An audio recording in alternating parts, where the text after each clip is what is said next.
पुण्यातील जैन बोर्डिंगबाबत रवींद्र धंगेकर आणि उपमुख्यमंत्री शिंदेंची भेट. 230 कोटी कुठून आले, चौकशी करून कारवाई करा. वडेकर गोखले बिल्डरच्या कामाचं ऑडिट व्हावं, धंगेकरांची मागणी. मित्रपक्षावर बोलू नका, पण अन्यायाविरोधात लढा, असं शिंदे म्हणाले. उद्यापासून नवे धमाके. शिंदेंच्या भेटीनंतरही धंगेकर आक्रमक.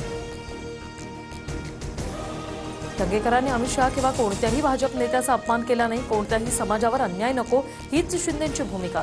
उपमुख्यमंत्री शिंदेंच्या भेटीनंतर उदय सामंतांची प्रतिक्रिया. मागील निवडणुकांमध्ये चपटी, कोंबडी, बकरी देऊन निवडणुका जिंकल्या आणि यंदाही तेच करावं लागणार. अजितदादांचे आमदार प्रकाश सोळंकेंचं वक्तव्य चर्चेत. पक्षाला आणि तुमच्या नावाला धक्का लागेल असं कृत्य करू नका. कार्यालयातील लावणीच्या व्हायरल व्हिडिओवरून अजित पवारांची प्रतिक्रिया. चूक करू नका, कायदा हातात न घेता काम करा, अजितदादांच्या सूचना. 40 लाख शेतकऱ्यांच्या